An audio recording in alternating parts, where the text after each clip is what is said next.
Welcome to Minority Focus. I'm your host, Jimmy Moore, and got a pretty interesting show lined up for you today. We have a very interesting guest to tell us all about the show. Carolyn Perry is responsible for the upcoming Hispanic Heritage Celebration that's coming up in September 29th. September 29th.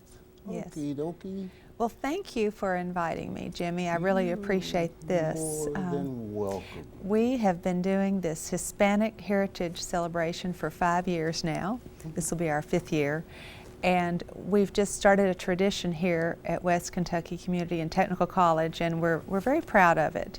And you know, when we first started 5 years ago with our first celebration, we actually didn't realize that in 1968, President Lyndon Johnson created a national week of celebration and observation of Hispanic heritage. And then in 1988, it became a month-long celebration across our great country. So what we all do is from September 15th to October 15th, that month stretch, we celebrate Hispanic heritage. And the reason they chose those dates is because many of the Latin American countries received their independence from Spain within that span of time. Mexico is September 16th, Chile is September 18th, and many of the others come within that span of time.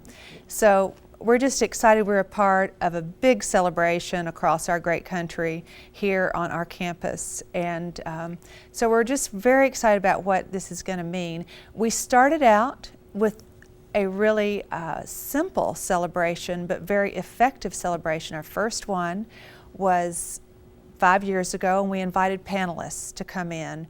And we had people from the community that have been great contributors to our community, such as the Nunez family, Alara Nunez, Nestor, and their son Eugene, who now have a restaurant downtown, Martin Fierro. They came and spoke to the students. We had Martha Argote from Lourdes Hospital. We had A.J. Sales come, and he was originally from Cuba. His family were refugees from Cuba in the late 60s. So each one has a story. Each person had a story to tell why they came to Paducah and how they found their home here. So we have a lot to celebrate. There are more and more Hispanics here in Paducah, and so we've got this celebration going on now. It's really fun. You mentioned those dates, the different countries. Yes. It seems like that's along the same lines as with the recent 8th of August celebration. Yes. Celebrated Yes. Black emancipation. Yes. That at different times, as maybe somebody on a horse would ride to spread the news of the emancipation. Right. On the dates that those people receive the news is their this celebration so date. True. And that's yes. likewise with It would be very true, because when Mexico received their independence, it wasn't known for a while in some of the other countries, and then others fell in the same regard. So the same time observed for the celebration here in the last 5 years? The same time frame? The same time frame. For that? Always the same time frame. that same usually month. the end of September. So the 3rd year we celebrated, we had a real interesting guest. We had been on a study abroad. We had taken some students to Mexico to live with the families, and we had a great teacher there named Charles Goff. And he came and spoke. In fact, they have his show on with Barry Craig, I think it's still in the archives. But he came and talked about all the archaeology and all the interesting stories of Mexico. And then last year we had a group from Chicago that was performing at the Carson Center, and they were so great. They came out to our campus for the students, performed, and gave an educational type program telling about all the different types of music from all the different states of Mexico. So that was really fun, and so that was a great time. We also had a big lunch, which they've been showing some pictures of that big lunch. We had lunch, and then we had a big production of the sones, which is sounds of Mexico. So they're all different from the different regions of Mexico, and that was really fun. Some of the cities in the area for the 8th of August celebration, people from here who grew up or whatever here that have gone to live in all over the country come back for that. Really? And that wouldn't be the case necessarily of Hispanic people who've come to Paducah, who've gone out and away from Paducah, who come back. Right. Is it primarily for those Hispanic people who are here, or does it get Yes. that big, like the 8th of August? It's pretty big. In the cities, for example, I was at a conference just last September in Lexington, and the whole downtown was a big party for the Hispanic people, and they had the bands. At the big universities, they're going to have something similar to what we have, you know, a speaker or a group or something going on.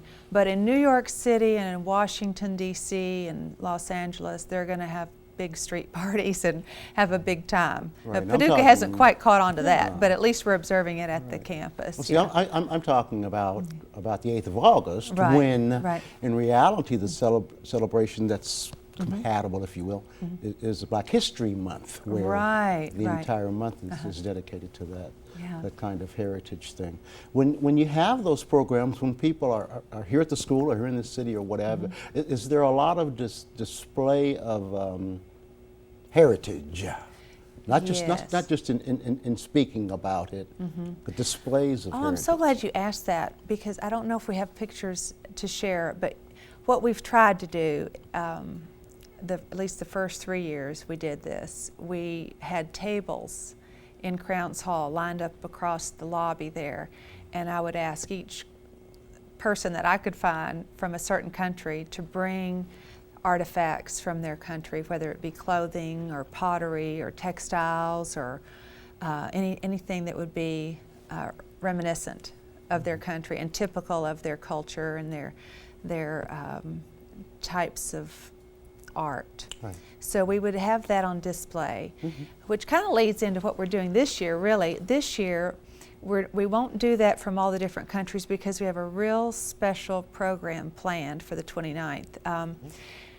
We have been asked to display an exhibit from Mexico, and it's called the Masks of Michoacán. And I'll back up a little bit and tell you how we got this first. Okay. What happened was the Ministry of Culture in Mexico identified this particular exhibit down in a little, and this is an example of some of the masks that we'll see, but they are from a little town in Mexico in the state of Michoacán, which is kind of southwest of Mexico City, called Pátzcuaro. And it's a very small town. But if you can imagine maybe Geyser Art Center having a really great exhibit that was so great that it needed to move around and go on a traveling exhibit. And that's what they had down there. They had a great exhibit of masks, the Masks of Michoacán. And so they went into agreement with the Kentucky Institute for International Study, which we call it here KIES, that's their nickname. But the KIES group and the Ministry of Culture in Mexico got together and said, we've got this great exhibit.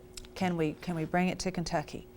So we are one of 6 campuses across the state of Kentucky. University of Louisville will get the exhibit, Moorhead, Elizabethtown, and a few other community colleges. So, I mean, I feel we are very privileged to have this, and we'll have it for the whole month.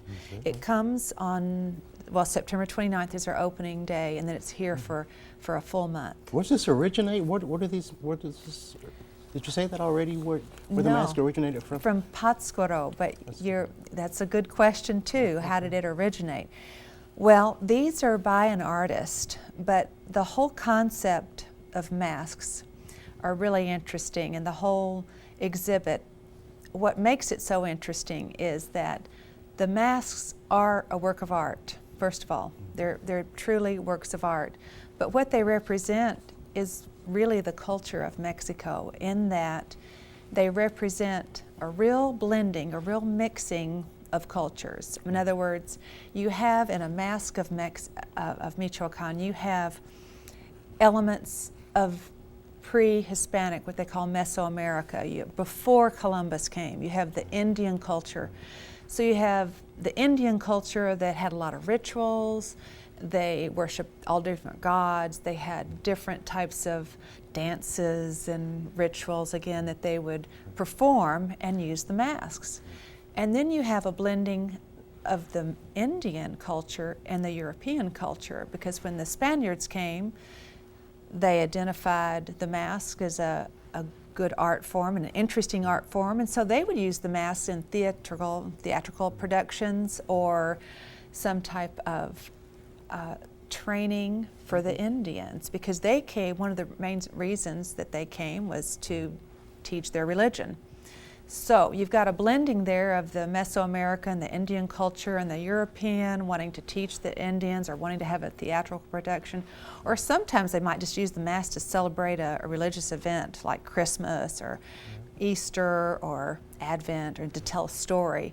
So the masks cover a whole gamut of topics. You know, they can mean something theatrical, or they can mean something like just for fun, saying a real ugly one or a real pretty one, or something that could mean something good and bad. So it's a real interesting exhibit, and you can tell from all the different pictures, some of them are a little bit scary there. I was wondering whether you were going to, I was waiting for you to include good or bad. Yeah, there you go. Tell the story. Tell the story. We've got to tell a story here. That's it. Thank you. Not at all.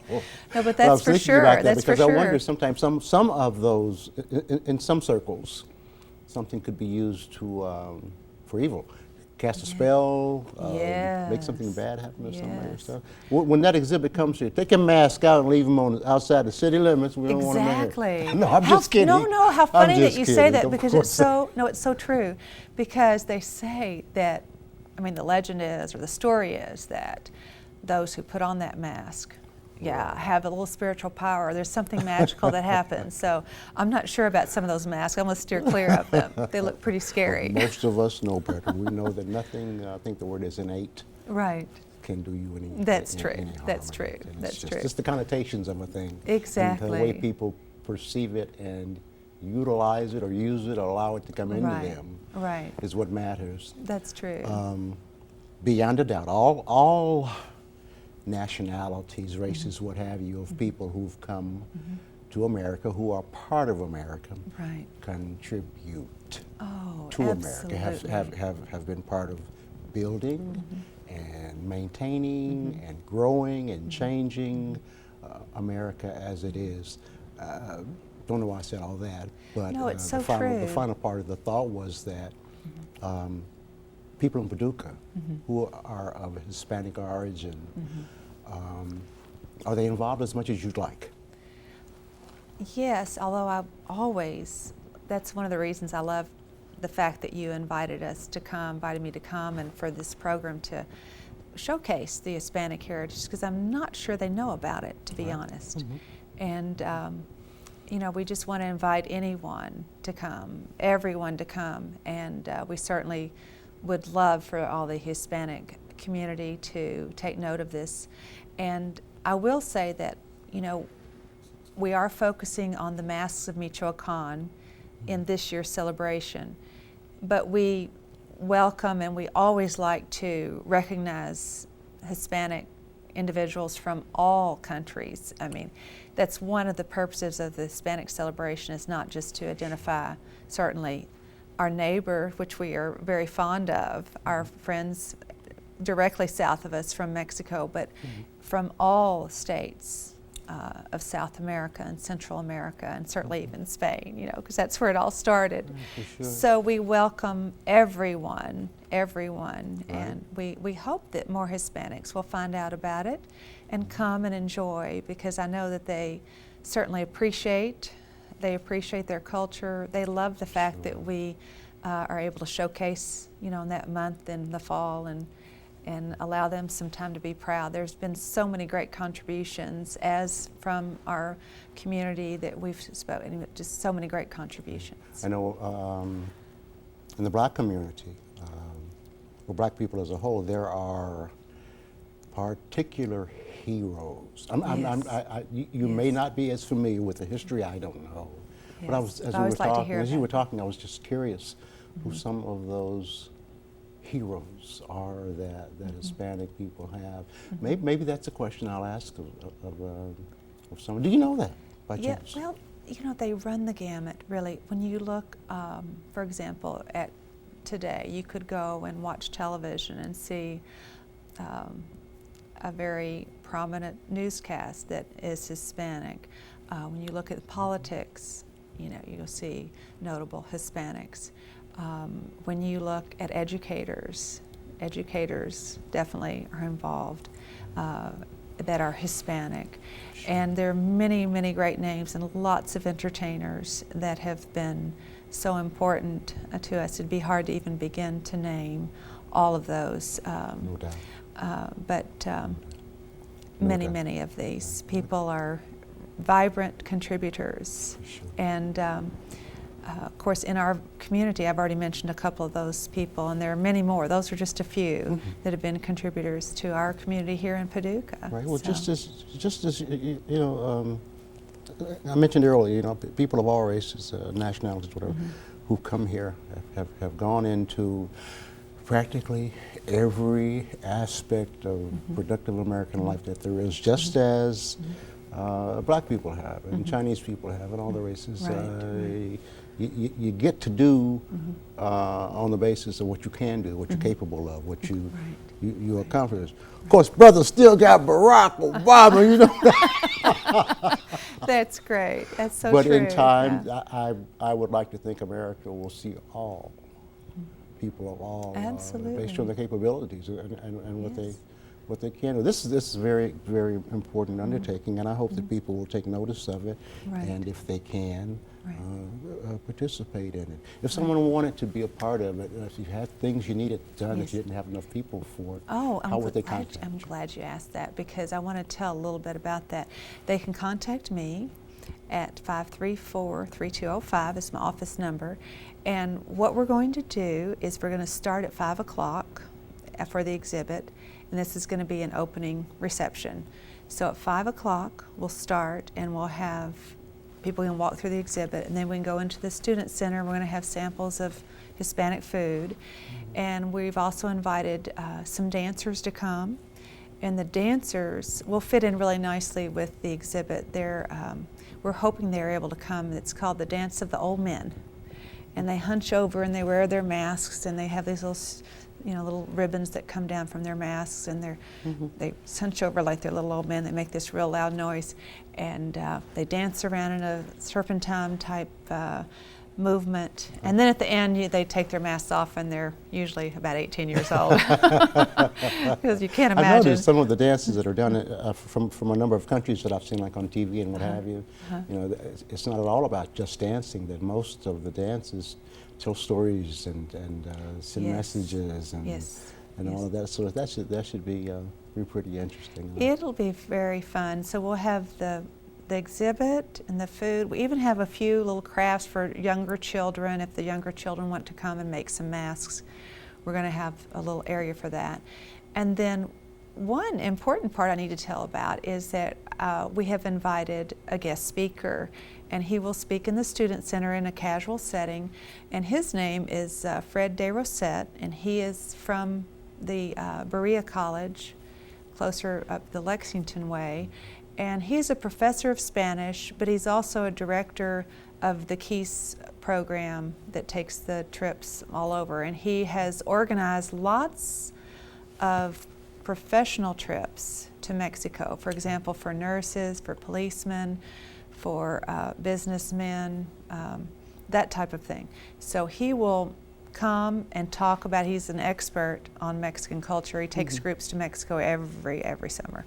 So he will give a talk about the masks, and I think everyone will find that particularly interesting, because he has a real deep breadth of knowledge on that subject. Right. So- Did you mention you teach Spanish? I do teach Do you? Spanish here, yes, And you I speak do. it, of course, fluently. I sure, I Is work that at it, but right? I feel a good command of it. But I'll tell you what, I have students come into my class every year and say, when am I going to be fluent? But it takes a while. It really takes immersing yourself Yeah. in the language. See, I'm a hater. You know, I hate bilingual people.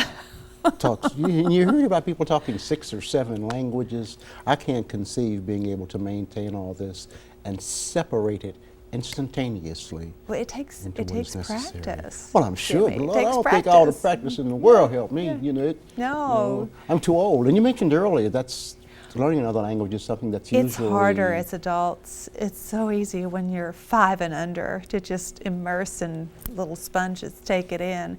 But it's not impossible. It's not impossible. I have lots of, I mean, I teach adults. I teach the college age, and I often have community people in the class, and you know, they work really hard and they do really well. And it's all a matter of wanting to do it. For So sure. I mentioned welcome you earlier- anytime to come in.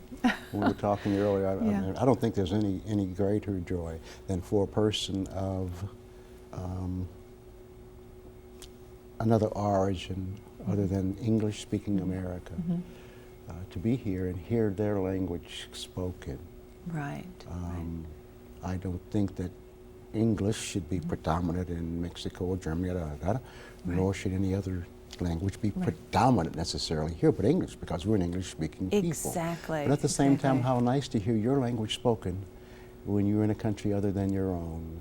I think That's I'm going to learn some Spanish I stuff. think you should. Yeah, I think you should few come to my phrases class. Anyway. Yeah. I got a few in Tagalog, you know, the Did language you of really? the Philippines Yes, that I remember, but I yes. need to add some more, I think. You It's- should, and that's kind of a similar language. I'm told. I haven't studied Filipino, but I think it sounds kind of similar. I've been told, so maybe you wouldn't have such a hard time. You should come. I'm going to step out here now. Yeah. In Tagalog, como está ¿Sí? is very close to Sí, ¿cómo está? same meaning. Es- Hello? Es lo mismo, sí. See, we'll have a good time. You need to come. For sure. I think it'd be terribly interesting. And I admire the young people, older people, whatever, that are trying to learn another language. That's a Well, pretty, and you know what I like to stress is you come to learn the language, yes, and there's a lot of skill involved in that, but you also come to learn the culture. And that's why I love having these events, and I always spend time in my class talking about the other culture. And just today in class, we talked about the UNAM, which is the big university in Mexico City. And the students really enjoy hearing about something similar to what they're experiencing, but it's in a different country. And the neat thing about that, at least in their perspective, of course, is that it's practically free to go to the university in Mexico. But anyway, there are differences. They learn about what it's like to be in a university there. They learn about different foods and different music. And this event, that's the reason I do it as well. I do it to, of course, observe and be a part of our community, Hispanic, but also for the students to see firsthand, you know, part of our culture that's so important for our language learning. I joined the military some years ago, and there were a couple of people with me as we were going through the process that were whose specialty was going to be linguistics. Oh, really? And you read about people who are interpreters. Recently, a story in the newspaper about a man who was a Spanish interpreter for a car dealership. For those Hispanic people that came in that didn't have That was just in the Sunday paper, yes, wasn't it? Yeah. Yes, I just read that. So I don't know about that car salesman, but in the arena of the political arena particularly, there's a lot of money involved if you can speak another language. So don't think this is like, who cares, who needs it? You can do things. Right. That's what I tell my students. I say, by the time you finish the class, just the first semester, you know, I hope that you would have a conversational, hello, how are you?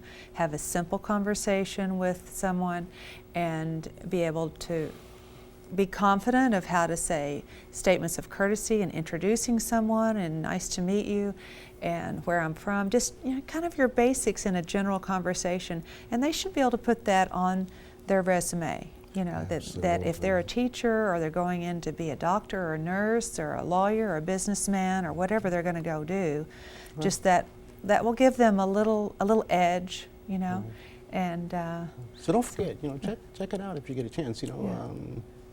take a look at everything that you can. Learn Yes. something about something else. Right. Of course, you are the most important thing there is. But Right. it's always nice to know something about someone else, and I hope that a lot of people will take notice and I hope they and do participate. too. And I hope they and do too. We've sent out emails to all the area schools and also to the community.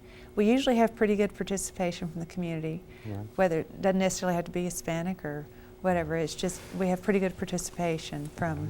people that are just interested, you know. Need to in make coming. note that there's a number of shows coming up that we hope to be about. There's a young man out there who recently found that he was not an only child, but instead one of a whole bunch of people. Thought he was by himself in the world. I haven't forgotten about that, Rolando. I'm going to get back with you shortly, amongst a number of other things.